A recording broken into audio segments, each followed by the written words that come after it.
Como está o seu corpo? Está leve? Está pesado? Como está a sua respiração? E qual é mais pesado? Imputar a culpa ou receber a culpa? Muitas vezes nós achamos que ser agressivo é só usar da violência física. Mas existem tantos tipos de violência na nossa vida.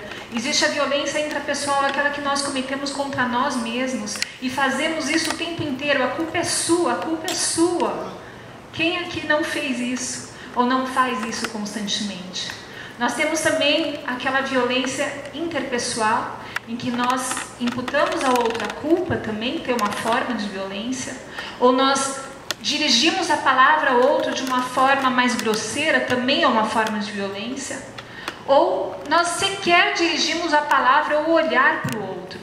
Quantas e quantas vezes não fazemos isso e não percebemos que muitas vezes essa exclusão é muito mais violenta do que qualquer outro ato de agressão? Então vejam como a gente se sente vivenciando intensamente numa cultura do litígio, uma cultura do medo. Agora vamos transitar para uma outra cultura, a cultura da paz, a cultura do amor. E eu quero que vocês olhem para a primeira pessoa ao seu lado e se conectem pelo olhar.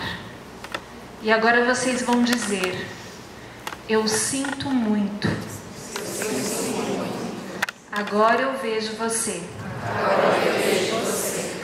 E eu assumo a responsabilidade. De 50%. De tudo que deu certo e errado na nossa relação. E deixo você com seus 50%.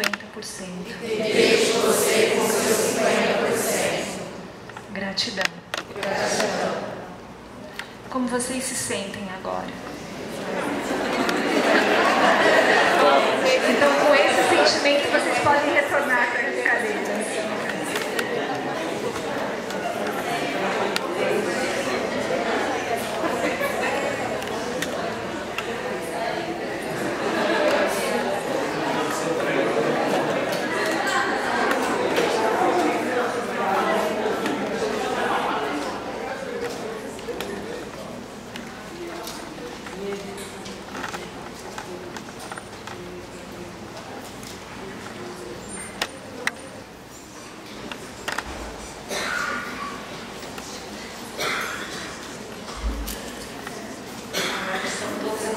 Eu posso começar. Meu nome é Vanessa. Faltou a principal informação ali. Eu sou mãe da Nina e do Enzo e filha da Tânia e do Marcinho. E eles me acompanham onde quer que eu vá. Eles estão aqui no meu coração. Então não podia deixar de acrescentar esse dado. Bom, eu ingressei na magistratura no Tribunal de Justiça de São Paulo há 21 anos. Nem acredito, o tempo passa muito rápido. Aí o pessoal vai começar a contar. Eu sempre percebo, são muitas mulheres, você coloca os dedinhos, né? Eu ingressei há 20 anos e quando eu ingressei eu tinha um sonho, como muitas pessoas aqui falaram. Meu sonho era de contribuir para a construção de uma sociedade melhor, era contribuir para a propagação da paz. E eu tinha aprendido na faculdade que a função do juiz era aplicar a lei. imediata era propagar a paz. Mas conforme me ensinaram na faculdade, a função imediata derivaria da função imediata, ou seja, eu aplicava a lei, isso era garantia de paz. E eu lá, toda feliz, na minha primeira comarca, vou propagar a paz. E aí chegava, dava as minhas decisões e ficava esperando a tal de paz aparecer. E ela nunca aparecia. Muito pelo contrário, muitas vezes as minhas decisões não só não traziam paz, mas fomentavam ainda mais a beligerância nas pessoas. E aquilo me trouxe uma profunda frustração. Durante muitos anos eu convivi com essa frustração na minha carreira, porque aquele objetivo que eu pretendia concretizar quando elegi a magistratura como meu trabalho, meu propósito de vida, não estava sendo concretizado. Com 2 anos de magistratura, eu era juíza tudo, né? Porque a gente ficava em comarcas pequenas, em que eram cumulativas, então nós trabalhávamos com civil, família, crime, com tudo. E eu estava na comarca de Praia Grande, Baixada Santista, e eu era também corregedora das cadeias, dos presídios, além de ser juíza criminal, juíza civil, família, tudo junto. E como corregedora dos presídios, todo mês eu precisava visitar os presídios. E lá na Praia Grande nós tínhamos 2 cadeirões, o da K10, não sei se vocês já ouviram falar, mas na época ele era muito comentado, porque ele tinha capacidade para 570 pessoas e acabava abrigando 1.500 detentos. E além disso, ficava no mangue, no meio do mangue. Então não tinha condição de salubridade nenhuma aquele estabelecimento. E eu, como juíza criminal, certa vez me deparei com um caso de um rapaz, moço, devia ter 18, 19 anos no máximo. E ele estava respondendo por um processo de tráfico de entorpecentes. E segundo constava no inquérito policial, todos os policiais, eram 3 policiais, haviam confirmado que flagraram aquele rapaz vendendo a substância entorpecente. E aquele rapaz tinha lá a foto no reconhecimento na classe policial, um rapaz grande, encorpado, forte. Ele pediu várias vezes a liberdade provisória e eu neguei todas as vezes. Porque conforme constava, ele era traficante, estava respondendo pelo tráfico e na legislação da época eu não podia dar liberdade provisória para ele por conta disso. Pois bem, ficou 3 meses no cárcere, naquela situação de total insalubridade e falta de humanidade. Aliás, parênteses, que eu sugiro veementemente, eu não sei se nós temos estudantes aqui de direito, temos algum estudante ainda? Sim.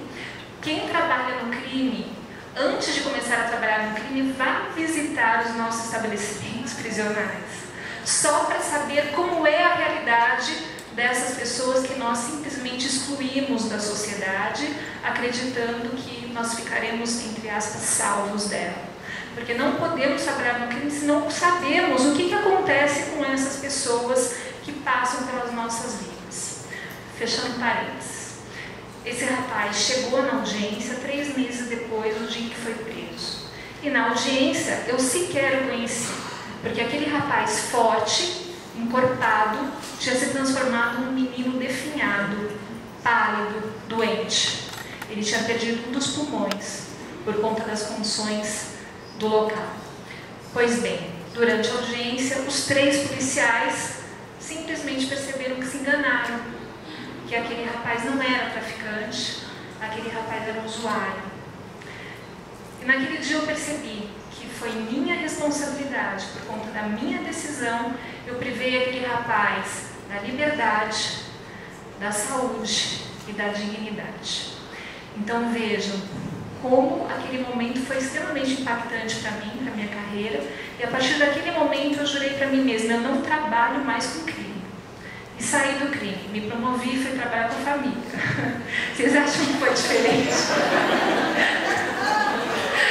Eu dava ali uma decisão judicial, simplesmente colocando um ponto final naquela pendência, né? Tá bom, vocês querem o divórcio? Decreto de divórcio. Definindo tudo no divórcio, guarda, regulamentação de convivência, alimentos, partilha, e achando que aqueles clientes iriam embora. Até o Alex está aqui ainda, ele falou que trabalha muito com a fidelização da clientela na academia. E eu pensei, meu Deus, eu não quero essa fidelização ali na minha vaga, porque eles se tornam fiéis. 2 meses depois eles voltam. Olha, a gente quer modificação de guarda. Depois de 3 meses, a gente quer modificação de regulamentação de convivência, revisão de alimentos, execução de alimentos, e assim não acaba. E a gente percebe quantos filhos ficam arrastados no meio do conflito dos pais, e eles ficam crescendo ao longo dos processos, continuando reféns dos filhos dos pais. E a gente aqui, sem poder propagar aquela tão sonhada paz. Então isso me trouxe muita frustração. Mas a frustração, ela não é negativa, porque ela nos convida a uma reflexão. O Einstein já falava que insanidade é fazer dia após dia as mesmas coisas e esperar resultados diferentes. Então, quando eu me deparei com essa frase, eu falei, caramba, eu estou aqui numa posição de vítima, porque eu estou ocupando o Estado, o judiciário não me dá condição, tem poucos funcionários, a legislação é não sei o quê. Mas o que eu vou fazer sobre isso? Porque enquanto eu abordar o conflito da mesma forma como venho abordando, da mesma forma o resultado acontecerá. Eu ficarei frustrada, os meus jurisdicionados ficarão frustrados. E todos aqueles que operam direito igualmente frustrados. A gente está falando 19 anos atrás. A gente não tinha mediação, a gente não tinha justiça restaurativa, a gente não tinha constelação, a gente não tinha educação parental, a gente vivia no meio dessa cultura do litígio sem outras possibilidades. Então, só para a gente fazer essa contextualização. Então, eu vejo vocês agora se formando, o quanto eu fico feliz com essa possibilidade que vocês têm de já começarem a carreira com tantas outras opções. Mas por que vocês têm essa opção? Por conta de todas as pessoas que vieram antes e que fizeram o que podiam fazer conforme o nível de consciência delas. A gente fez um curso de movimentos essenciais, a Carol está aqui também. Carol está aqui. Lembra? Com a Cláudia Boatti, se um dia vocês tiverem oportunidade, façam, porque é fantástico. E ela estava falando sobre os campos de consciência, que aliás já foram estudados pelo Rupert Sheldrake. São campos de informação alimentados, ainda que não percebamos, por nossas crenças, por nossos pensamentos, por nossas atitudes. E esse campo, essa consciência do litígio, também é um campo de consciência que vem sendo alimentado há milhares e milhares de gerações. E agora nós temos esse novo campo de consciência que é da cultura de paz. Então eu não posso falar para vocês aqui, do meu lugar, depois de ter vivenciado tudo isso, que esse campo da cultura de paz é melhor do que o campo da cultura do litígio, porque todos fazem parte. Hoje nós precisamos reconciliar. Foi o doutor, não me lembro quem falou, que nós estamos vivenciando o tempo da reconciliação das polaridades. É exatamente isso. Adailton, foi você que falou? Foi. Então é a reconciliação das polaridades, transcender as polaridades, perceber que todos estão a serviço. Então eu vou sugerir um exercício para vocês, para a gente poder honrar agora e respeitar esse campo de consciência que durante muitas e muitas gerações alimentou essa cultura do litígio, para que somente assim possamos nos despedir respeitosamente desse campo de consciência e abraçar um novo campo de consciência, que é esse campo de consciência da cultura de paz, da cultura do amor. Tudo bem? Então eu convido vocês, quem quiser fazer esse movimento, eu peço só que vocês fechem os olhos e olhem para esse campo de consciência que vem sendo alimentado por milhares e milhares de gerações, que é o campo da cultura do litígio, a cultura do medo.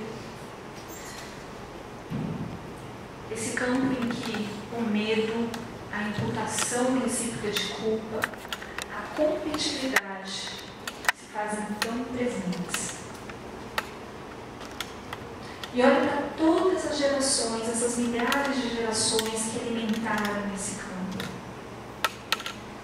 E olha com muito respeito para elas, percebendo, agora eu vejo vocês. E eu vejo também que tudo que vocês vivenciaram foi importante. Para que hoje nós pudéssemos ter as compreensões que nós temos. Nada foi em vão. Eram outros tempos. E faço uma reverência a todas essas pessoas que alimentaram esse campo de violência.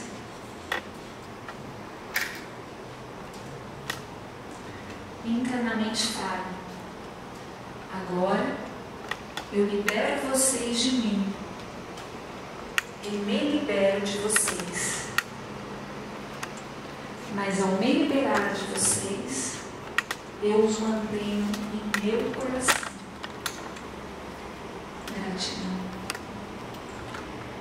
E agora vocês se despertam desse campo e olhem para o outro campo. O campo da cultura da paz, da cultura do amor. Agora baseado na colaboração, na empatia, na responsabilidade partilhada. Digam sim. Agora eu vejo você. E vejo também as muitas pessoas que o alimentam. Eu digo sim. Ou para aqueles que preferirem, que ainda não se sentirem prontos para dizer sim, ao meu tempo eu digo sim.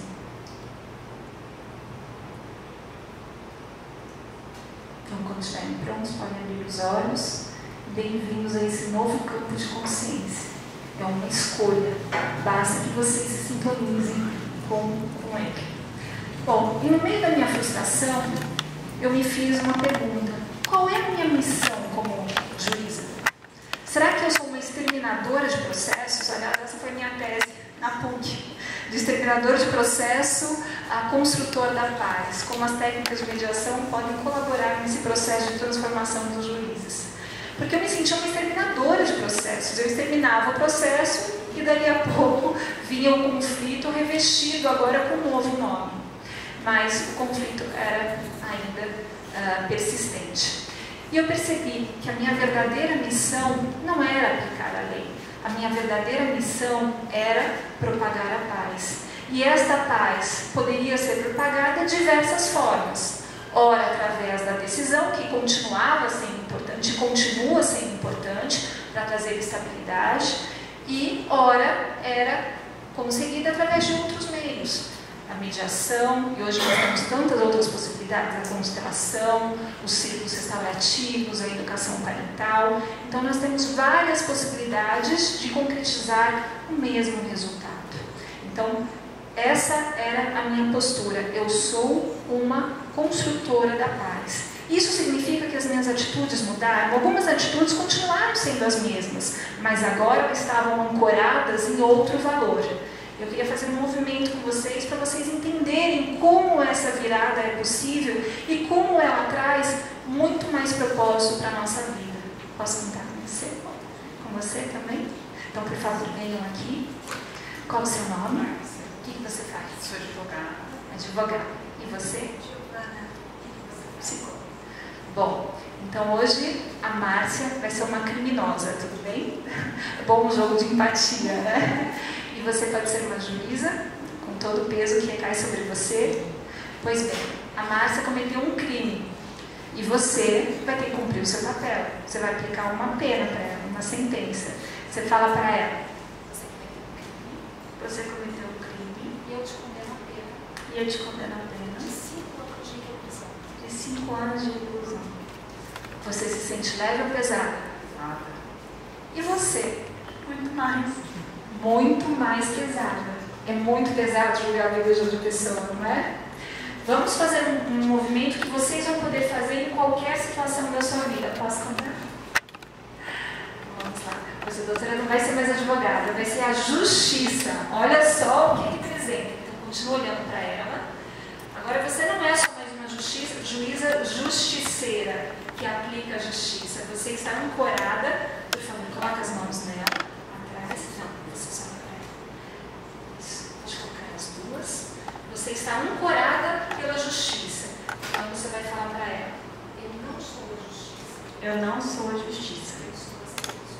Eu estou a serviço da justiça. E a serviço da justiça. E a serviço da justiça, eu aplico a você a mesma lei a qual eu também me submeto.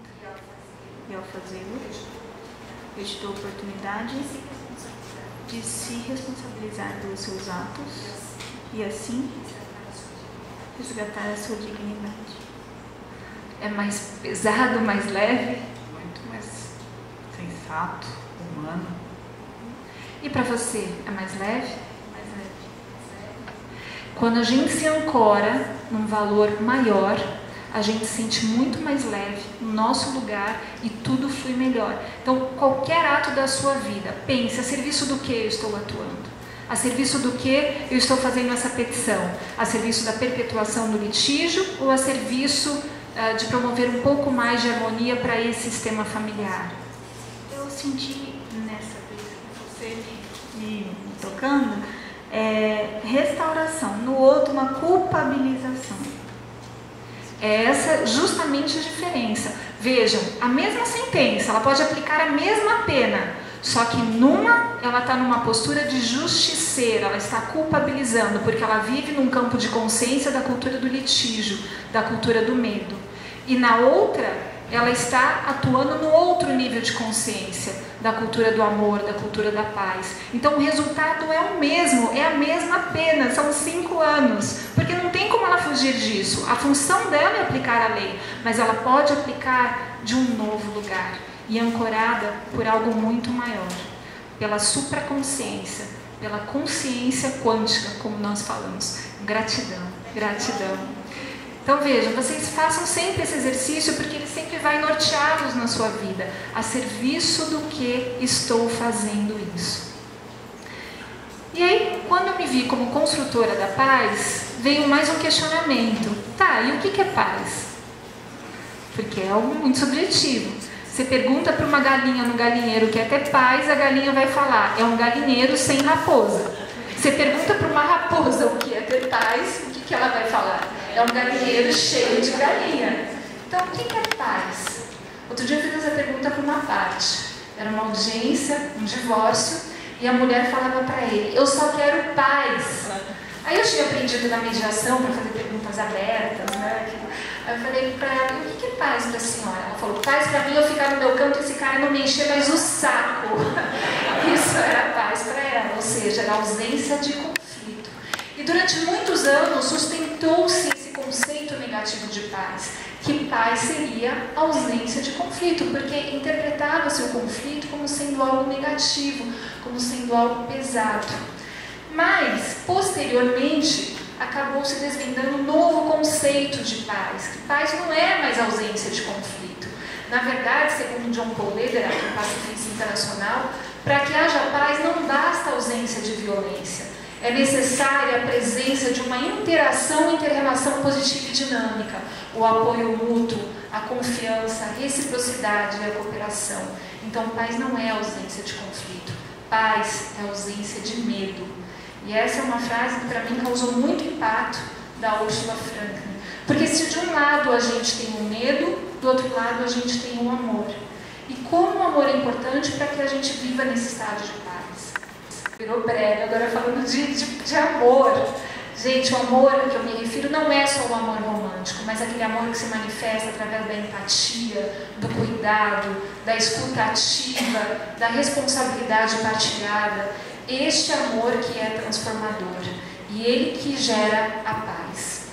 E o Bert fala que o conflito, na verdade, ele não é negativo, muito pelo contrário, ele é uma preparação, uma condição prévia para a paz.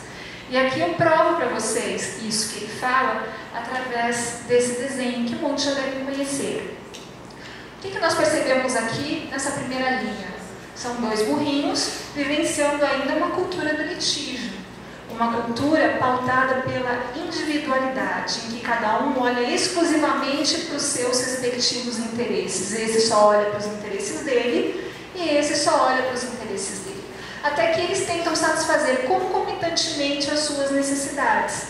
E eles não conseguem. E existe um atrito. E são esses atritos que acabam estando tão presentes em nossas vidas diárias. Por conta desse atrito, ou seja, por conta desse conflito, eles são convidados a se entreolhar, se reconhecerem como iguais e perceberem que ambos têm a mesma necessidade. E ainda, diante desse conflito e dessa oportunidade que eles tiveram, eles vão construir uma solução que igualmente satisfaça a necessidade necessidade de um e a necessidade de outro, através da colaboração. Então veja, não fosse pelo conflito, eles não teriam tido a oportunidade de transmutar a sua relação de uma relação individualista, fulcrada no medo e na competição, para uma relação muito mais colaborativa, fulcrada na responsabilidade partilhada. Então vejam, como neste caso, o conflito foi imprescindível para que houvesse uma transformação qualitativa na relação desses. Porque vejam como era e como ficou. Então isso acontece o tempo inteiro.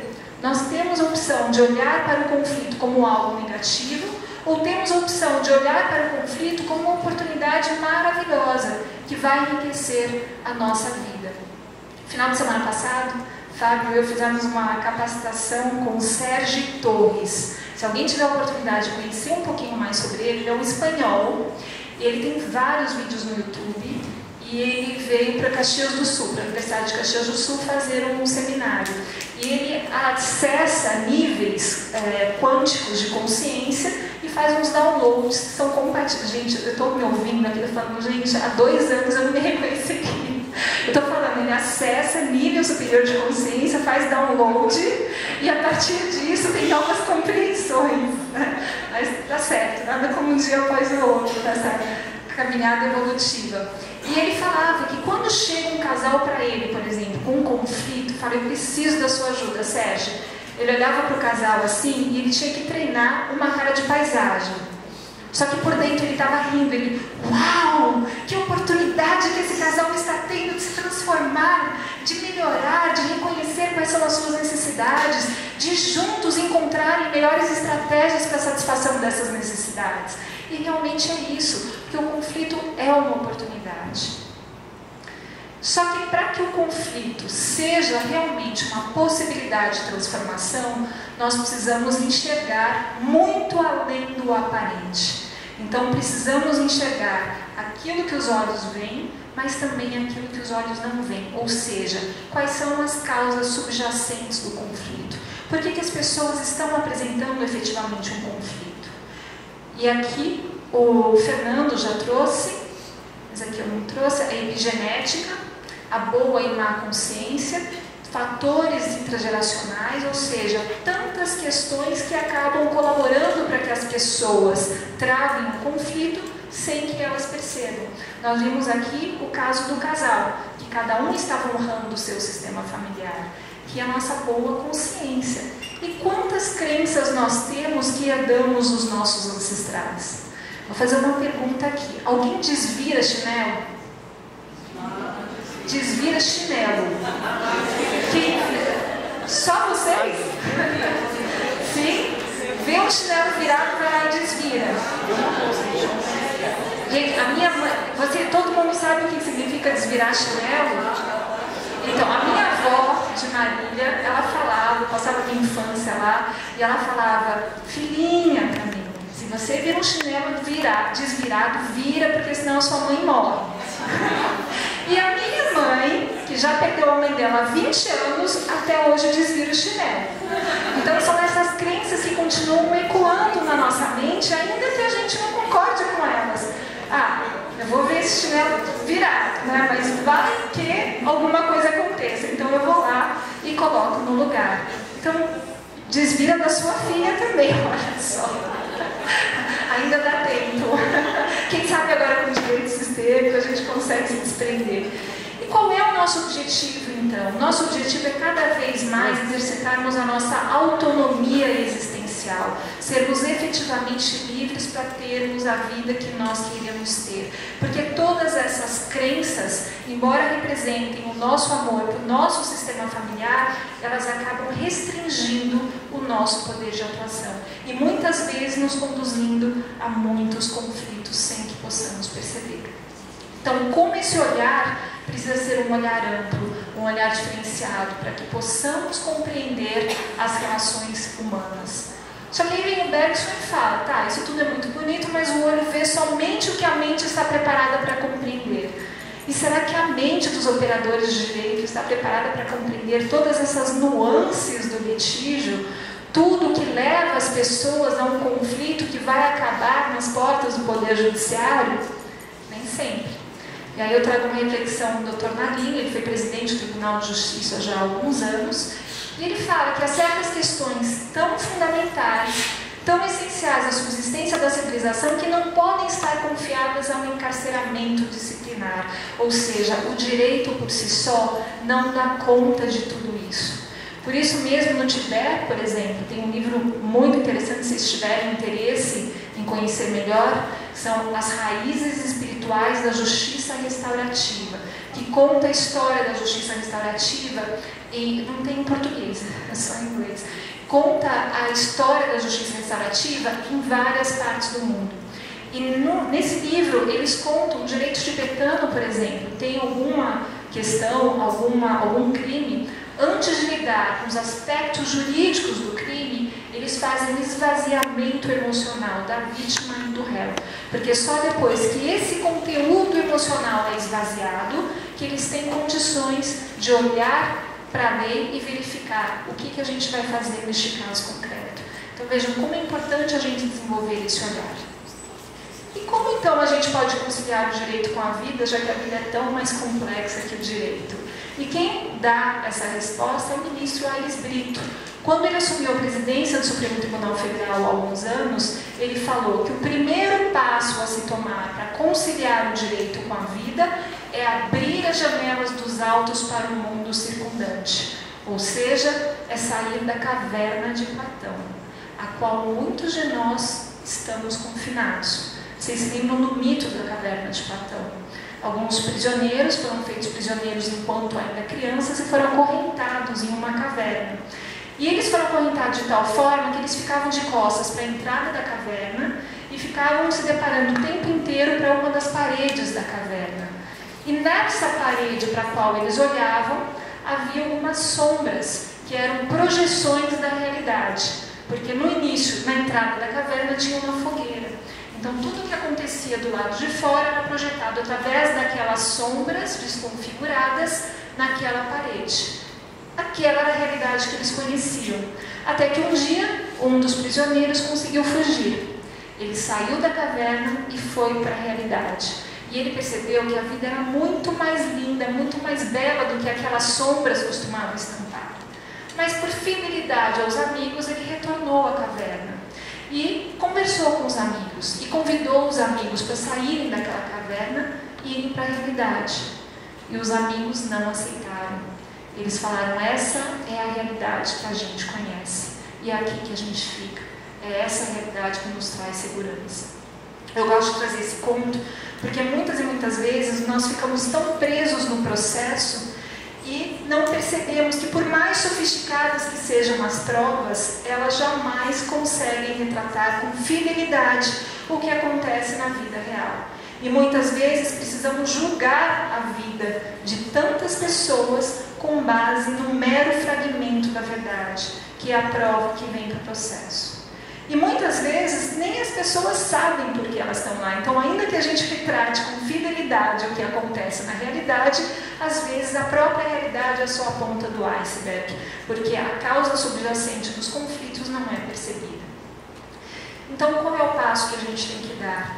É fazer uma caminhada diversa. Não só percorrer a seara do direito, mas encontrar outros saberes. Porque são esses saberes que vão permitir que nós possamos efetivamente fazer a diferença na vida das pessoas que chegam até o Poder Judiciário. Aqui eu não vou repetir todo o embasamento legal que já trouxeram, que permitem essa conversa do direito com outros saberes, mas o que eu trago é uma nova visão de uma justiça. Uma justiça que acredita no poder de autodeterminação das pessoas. Uma justiça que acredita na autonomia das pessoas. Quando perguntaram para o Michelangelo como que ele conseguia transformar um bloco de 4 metros de altura de mármore no Davi, ele falou, é simples, eu só tiro o que não é necessário. Então, uma justiça que permita que as pessoas se desprendam daquelas crenças que não são mais necessárias, que se desprendam dos julgamentos. Uma justiça que realmente perceba que dentro de cada pessoa existe uma grande obra de arte. Aqui o Alex trouxe o triângulo do herói. verdade, esse é o triângulo dramático de Kahneman. E ele fala que muitas pessoas acabam, na verdade todos nós, né? Muitas pessoas, mas nós assumimos essas condutas ao longo da nossa vida. Então, ora como vítimas, ora como salvadoras, ora como perseguidoras. Então, qual é a vítima? É aquela que culpa tudo e a todos, que não se empodera da própria vida. Nós temos várias vítimas chegando no Poder Judiciário. Tudo acontece comigo, a culpa é do outro, eu quero que você faça alguma coisa para o outro. Então, nós temos também o Salvador. Bom, muitos de nós, eu mesma sou uma salvadora, muitas vezes da minha vida. Aquele que fica tão ocupado em salvar o outro, que se esquece de si próprio. Às vezes, ele até se coloca nessa postura de salvar o outro para não precisar olhar para as próprias sombras. E aí nós temos o perseguidor, aquele que exerce o poder sobre o outro, aquele que é agressivo, que é violento, que coloca o outro em situações desagradáveis. E nós nos alternamos, não é porque nós somos salvadores que não vamos ser perseguidores. Muitas vezes nós revezamos esses papéis. Então, qual é o nosso objetivo? É uma justiça que permita que as pessoas transcendam esses papéis e vão para um outro nível, em que não há o certo e o errado, em que não há o mal e o bom, mas em que há pessoas responsáveis, pessoas igualmente responsáveis pela nossa trama social. Então, qual que é o objetivo? Como essas pessoas podem transcender as suas posições engessadas de vítima, de salvador e perseguidor? A vítima, primeiro passo, se empoderando da própria existência, tornando protagonista da própria vida. O salvador, ele pode usar essa energia de olhar para o outro, não para salvar o outro, mas primeiro para olhar para si, curar as próprias sombras e aí sim olhar para o outro, mas não para ajudar o outro, porque o outro não tem condições de fazê-lo, como muitas vezes ele acha que não tem, mas facilitando o processo do outro de se conectar com a sua própria força, criar condições para que o outro se fortaleça e reencontre a sua essência e caminhe com as próprias pernas. E o perseguidor, ele pode transcender essa questão usando aquela mesma energia que faz com que ele queira exercitar o poder sobre o outro, para que ele estimule o outro, para que ele exerça o poder com o outro. Então, essa é a visão dessa nova justiça, uma justiça que cria condições para que as pessoas realmente tenham autoconhecimento e, a partir desse autoconhecimento, uma autorresponsabilização e possam efetivamente protagonizar a própria vida. Vamos fazer um pequeno movimento? Amor, o que você acha daquele da Cláudia, da vítima?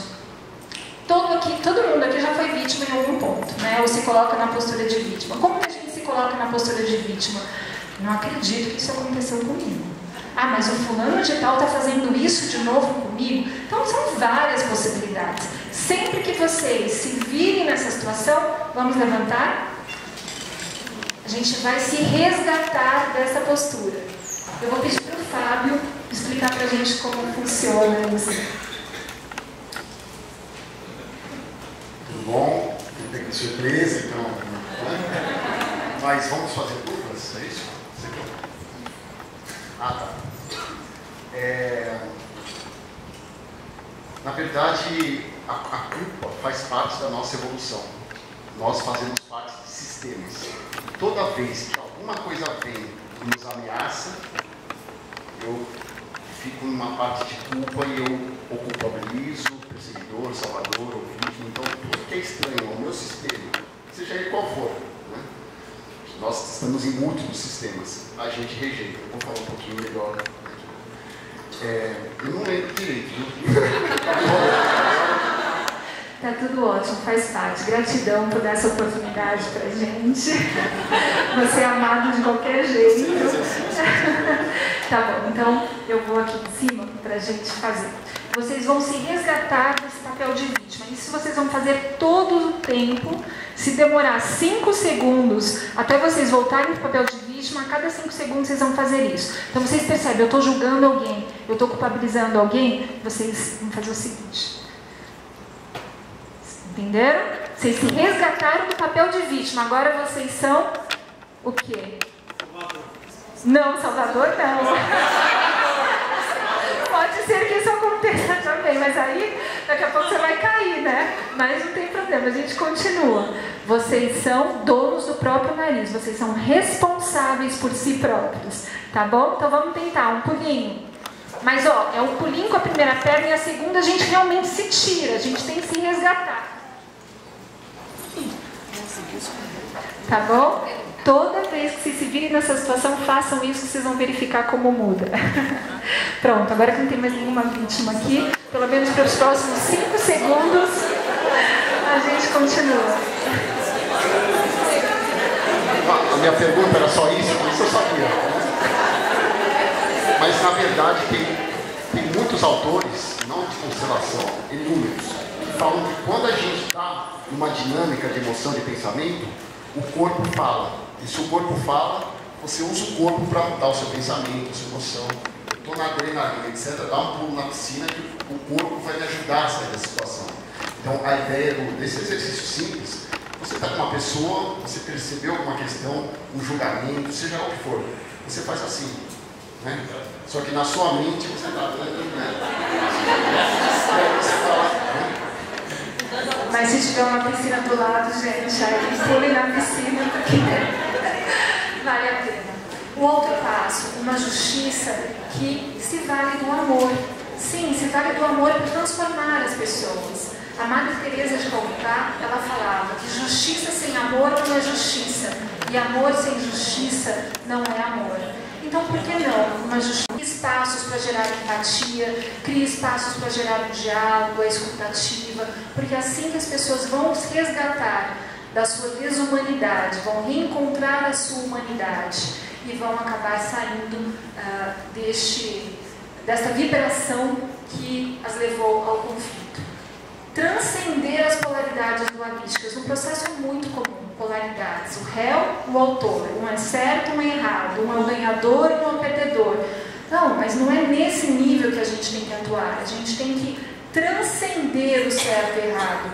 O Rumi já foi citado aqui hoje de manhã. O Rumi é um poeta persa maravilhoso, quem tiver a oportunidade também de conhecê-lo.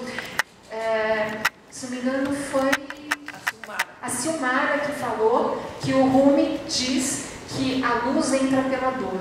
Mas o Rumi também fala que entre o certo e o errado há um campo sagrado. Nos encontramos lá. Esse campo sagrado, onde não há certo, não há errado. Há apenas pessoas que tiveram seus emaranhamentos, as suas fidelidades, que por conta deles fizeram o que tinham que fazer. Está tudo certo.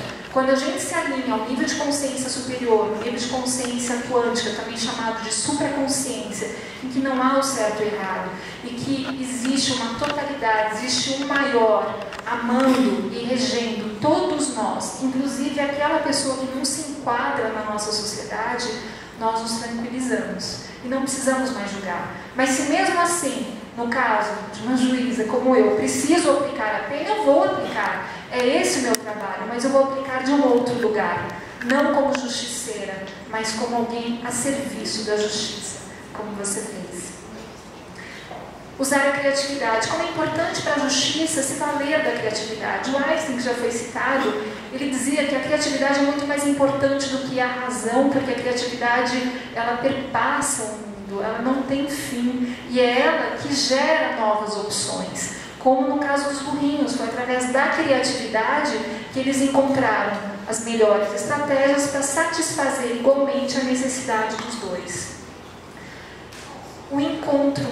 Como nós podemos gerar, através da justiça, espaços dialógicos nos quais as pessoas possam se encontrar. Por exemplo, submetendo as pessoas a uma mediação, a uma constelação, a um círculo restaurativo. São espaços onde as pessoas podem se reconhecer. Elas podem construir juntas a solução para as suas vidas.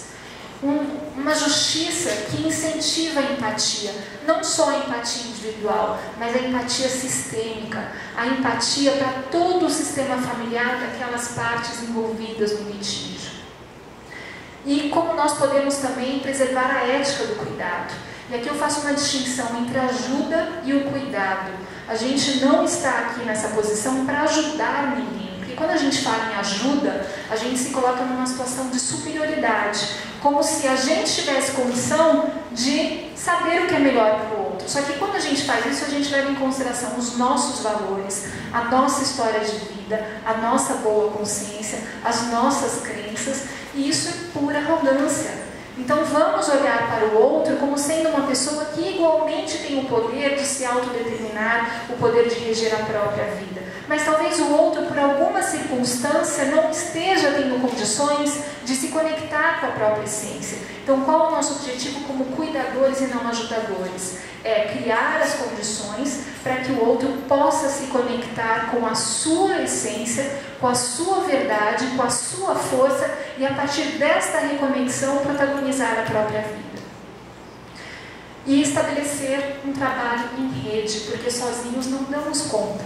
Então vamos mapear a rede. Se eu trabalho, por exemplo, em São Vicente, deixa eu levantar tudo que a rede proporciona, tantos trabalhos lindos sendo feitos, mas vamos dialogar com eles para que a gente possa utilizar os nossos trabalhos. Será que tudo isso é possível? Será que isso é mais uma utopia? Isso é possível. Eu trago para vocês a minha experiência lá de São Vicente com a Casa da Família. A Casa da Família é uma nova proposta de uma justiça de família humanizada.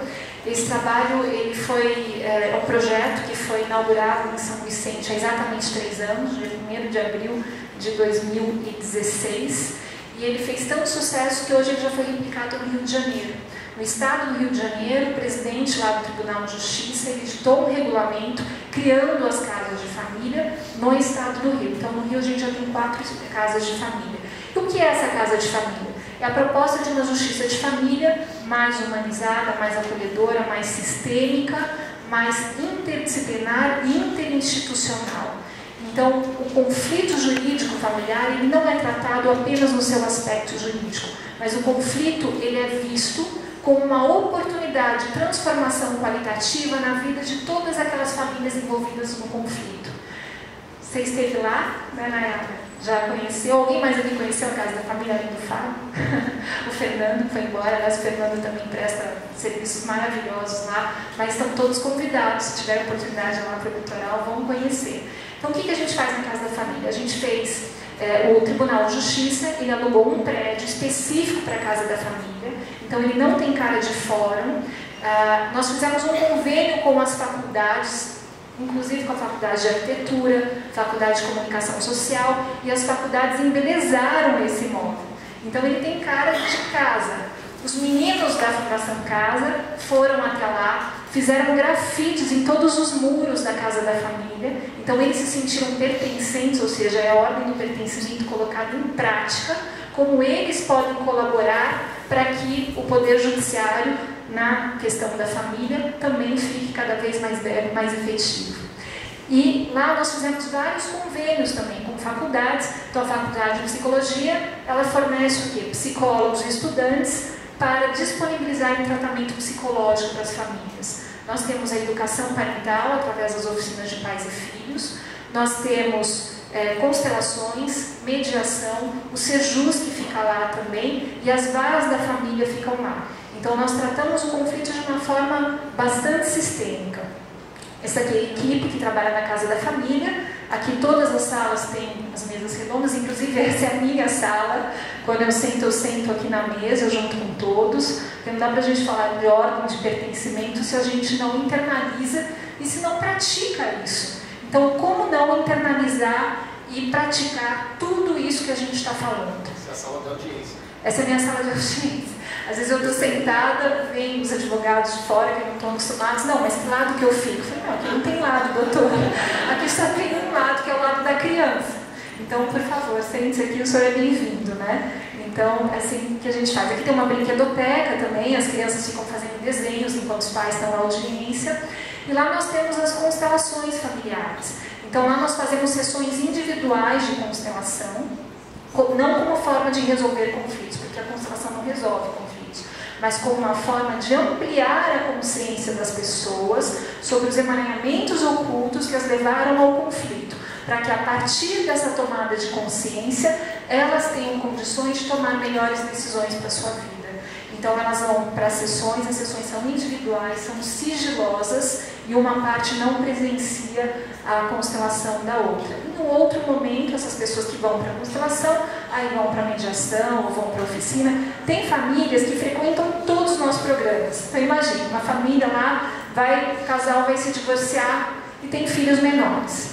Então essa família vai ser convidada, primeiro, para ir para a Oficina de Pais e Filhos, que é um programa educacional, foi desenvolvido pelo Conselho Nacional de Justiça, que como se fosse uma aula para os pais que vão se divorciar, perceberem quais são as consequências dos seus conflitos na vida dos seus filhos e o que eles podem fazer para ajudar os filhos a transitarem entre família agora binuclear, era uma família nuclear, agora virou uma família binuclear com 2 lares. Como que os filhos podem transitar entre esses 2 lares sem maiores traumas? Como os direitos dos filhos devem ser respeitados por todas as pessoas, principalmente pelos próprios pais.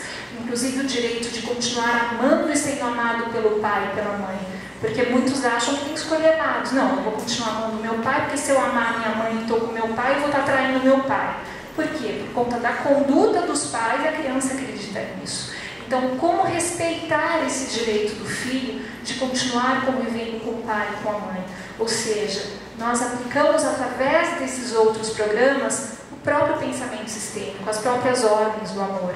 Então, nós aplicamos lá não só as constelações, mas como essa filosofia, como integrar todas as oficinas de pais e filhos, é justamente respeitar as 3 ordens. Criar condições para que os pais percebam como os 2 têm lugar na vida dos filhos, como os 2 são importantes na vida dos filhos, como o casal acabou, mas continua um par parental, e como a extinção da conjugalidade não pode implicar nem na diminuição e nem na extinção da parentalidade. Então esse é o nosso grande objetivo. A gente tem até aqui a Carla, que é oficineira, vai em Ribeirão Preto, Franca Ribeirão. Depois ela pode compartilhar um pouquinho da experiência dela com as oficinas também. Então, por exemplo, esse casal que chega para se divorciar, eles vão para a oficina. E a oficina atende de 20 a 50 famílias, mais ou menos. As famílias vão juntas, é um encontro, a gente faz por atacado. A gente já trabalha todas as famílias, porque o que a gente percebeu? Que a gente ficava na audiência falando exatamente a mesma coisa. A mãe, eu não vou deixar meu filho porque não pagou pensão alimentícia. Eu falei, mas aonde que está escrito? Gente, no começo eu procurava até no código. Eu falava, não, deve ter um artigo falando que se não paga a pensão não pode ver o filho, porque todo mundo traz essa regra. E não, então a gente desconstrói isso, né? E outras questões também, a gente explica o que é alienação parental, o que não é alienação parental. Então a gente recebe mais ou menos de 20 a 50 famílias. A gente trabalha os pais e trabalha os filhos também nessa oficina. Então suponhamos, eles entraram com ação de divórcio, eles vão para a oficina de pais e filhos num dia. É um dia só, são 4 horas, aí não precisa mais voltar. Alguns dias depois, esse mesmo casal vai para uma audiência de mediação, por exemplo, para tentar restabelecer o diálogo, para tentar perceber quais são as necessidades deles, quais são as necessidades dos filhos e como essas necessidades podem ser atendidas, que é um outro programa. Se houver a necessidade, porque lá a gente não tem tantos consteladores, então a gente não consegue mandar ainda todos os casos para constelação. Mas se houver necessidade, se eles aceitarem, eles também vão para a constelação numa outra fase. E se a gente percebe, mas espera aí, o conflito deles não atinge só eles. Existem outras vozes que ficam ecoando nesse casal. Por exemplo, sogro, sogra, tio, ou seja, tem outras pessoas que não são partes naquele processo que estão envolvidos no conflito. Então não adianta nada resolver só a questão daqueles 2, cada um vai para a sua casa e fica ouvindo lá os outros falarem, porque o conflito será reacendido. Então a gente tem um outro programa que é o Círculo de Harmonização Familiar. A gente encaminha toda a família para o Círculo de Harmonização Familiar e empodera e responsabiliza. Olha, a família de vocês, vamos conversar, verificar o que cada um pode oferecer de melhor para que essas crianças tenham uma vida mais saudável. E aí eles fazem um plano de ação. Então, a gente trabalha nos termos da justiça restaurativa. Primeiro tem pré-círculo, em que a gente identifica quais são esses membros da família que devem participar do círculo. Eles são convidados, a gente tem um círculo em que essas questões são tomadas.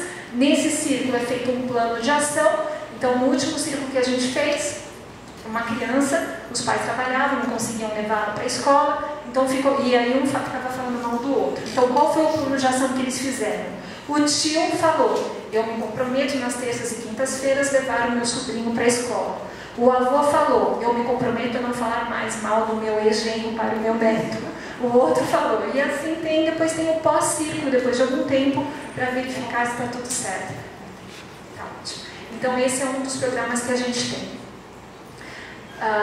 E aí o que acontece? Se tiver violência doméstica, a gente tem um outro programa. Então, se essa mesma família, suponhamos que não só violência entre gêneros, mas a mãe bate no filho, a gente encaminha para um outro programa, que é o Construindo a Paz, que são 12 sessões em grupo, que a gente desconstrói padrões de violência. Então, por exemplo, o Vida Maria é o carro-chefe lá desse programa, porque mostra como muitas vezes as pessoas repetem padrões de conduta sem perceberem por quê. Recentemente eu tive um caso, a mãe brigou com o filho não obedeceu, ela simplesmente jogou o iPad dele pela janela, e a gente está falando de uma comarca muito pobre, São Vicente, para aquele menino ter ganho um iPad, o pai trabalhou acho que uns 2 anos para poder pagar, e ainda bateu no menino.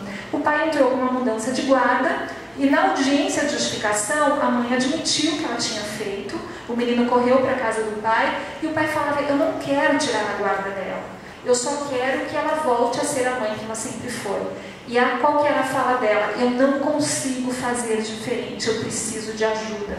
A gente encaminhou essa família para o Construindo a Paz, ela foi, depois de um ano, a gente fez a outra audiência, porque o processo ficou suspenso para ela participar do programa. Eles já vieram para a audiência acordados, ela foi, ela percebeu nesse processo que era possível desconstruir aquele padrão de violência e que era possível disciplinar o filho através de outros métodos além da violência, que não a violência. E eles já tinham trocado a guarda do menino amigavelmente. E a fala do homem foi, era isso que eu queria, eu só queria que ela se fortalecesse como mãe. E agora eu a respeito, eu vejo que ela consegue ser a mãe que ela sempre foi. O menino feliz e a mãe feliz. Então vejam, é isso que não tem preço, né? E a gente tem também esse mesmo programa, mas para violência de gênero, quando a briga entre homem e mulher. Bom, aí suponhamos que esse casal participou de todos esses programas e mesmo assim não conseguiram um acordo.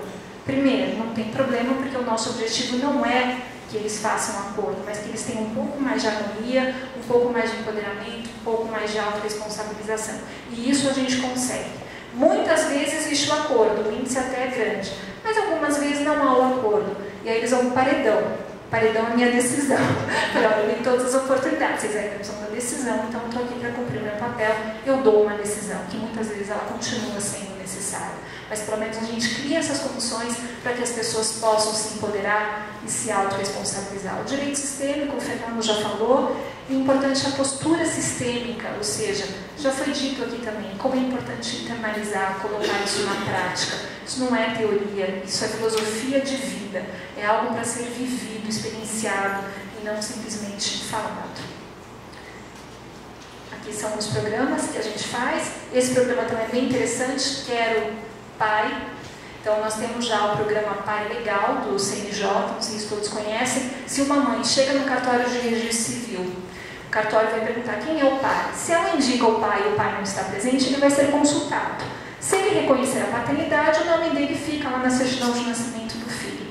Se ele não reconhece, a mãe então é convidada a entrar com uma investigação de paternidade. Até aí tudo bem. Só que lá em São Vicente, meu colega Guilherme, juiz da primeira vara, que é corregedor do cartório de registro, ele percebeu que muitas mulheres eram convidadas para declinar o nome do pai e se abstinham de fazer, elas não declinavam. Ele falou, mas espera aí, esse número está muito alto de mulher que não declina. Aí ele começou a fazer uma pesquisa, por que vocês não declinam o nome do pai? Aí ele percebeu as mais variadas razões. Porque ele é traficante. Porque ele é casado. Porque ele mora no norte, voltou para o norte, eu não sei onde ele é. Ou seja, por várias razões que não justificavam a criança perder o direito ao reconhecimento da sua ancestralidade. Então ele começou a fazer reunião com essas mulheres que não indicavam o nome, juntamente com a Janaína, nossa colega de direito sistêmico, uma pessoa muito querida, também facilitadora na Casa da Família, e ela faz alguns exercícios sistêmicos para mostrar para essas mães a importância do reconhecimento do pai. E a partir desta sensibilização, muitas delas começaram a indicar os pais. Então veja que movimento bonito também, todos visando a colocar em prática o pertencimento, por exemplo. Então, basicamente era isso que eu queria passar para vocês, e graças a essa nova visão, a esse reencontro do propósito, hoje eu posso perceber que aqui meu objetivo inicial, quando eu elegi a magistratura como minha carreira, está sendo satisfeito. Isso me trouxe muito propósito, muita alegria, gratidão imensa estar com vocês.